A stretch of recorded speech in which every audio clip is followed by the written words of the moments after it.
इस वीडियो का उद्देश्य किसी भी धर्म के ईश्वर को श्रेष्ठ बताना या उनकी आलोचना करना नहीं है, बल्कि यह केवल मनुष्य की जिज्ञासा से उठने वाले सवालों पर विचार करने का एक छोटा सा प्रयास मात्र है। साथ ही साथ मैं यह भी स्पष्ट कर देना चाहूँगा कि परब्रह्म और अल्लाह दोनों की ही सही परिभाषा देना नामुमकिन है और इस वीडियो में मैं कुछ सामान्य रूप से दी जाने वाली परिभाषाओं का ही इस्तेमाल करूँगा। सबसे पहले हम बात करेंगे अल्लाह के बारे में। यह शब्द अल्लाह अरबी भाषा का एक शब्द है जिसका इस्तेमाल मुस्लिम लोगों से पहले अरब में रहने वाले ईसाइयों व यहूदियों द्वारा किया जाता था। इतिहासकार मानते हैं कि यह शब्द अल और इल्ला से मिलकर बना है, जिसका अर्थ है द गॉड। वहीं दूसरी ओर परब्रह्म पर और ब्रह्म शब्दों से मिलकर बना है, जिसमें पर का अर्थ है परम और ब्रह्म का अर्थ उस धातु से है जिससे ये पूरी सृष्टि और उसकी चेतना बनी है, यानी परब्रह्म का अर्थ हुआ परम धातु। लेकिन कुछ लोग एक दूसरी परिभाषा को भी मान्यता देते हैं जिसमें पर शब्द का अर्थ परे व ब्राह्मण शब्द का अर्थ सच्चित आनंद व्यापक से है, यानी वो जो इस संसार, माया, आत्मा व चेतना से भी परे है। अब मुख्य सवाल आता है कि क्या परब्रह्म और अल्लाह एक ही हैं? आइए जानते हैं। अगर इस्लाम धर्म की पवित्र किताब कुरान के हिसाब से देखें तो अल्लाह इस पूरे जहान यानी दुनिया के क्रिएटर हैं।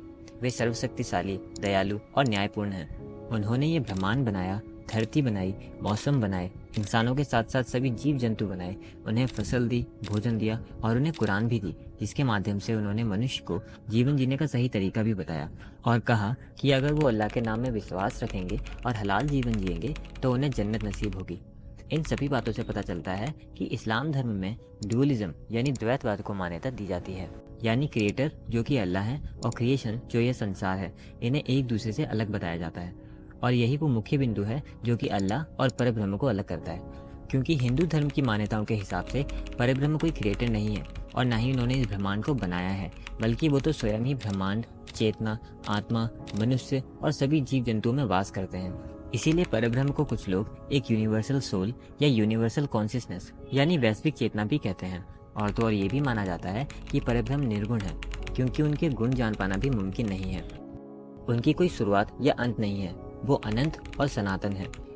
इसे ही नॉन डुअलिज्म यानी अद्वैतवाद कहते हैं, जिसमें क्रिएटर या क्रिएशन जैसा कोई भी विभाजन नहीं किया जाता, बल्कि सब कुछ एक ही होता है, यानी अद्वैत होता है। अपवाद यानी एक्सेप्शंस। अब बात करते हैं उन एक्सेप्शंस की जिनमें अल्लाह और परब्रह्म अपनी मूल परिभाषा से अलग दिखते हैं। जैसा कि हमने अभी देखा कि इस्लाम धर्म में डुअलिज्म यानी द्वैतवाद को मान्यता दी जाती है, जिसमें क्रिएटर और क्रिएशन को अलग रखा जाता है।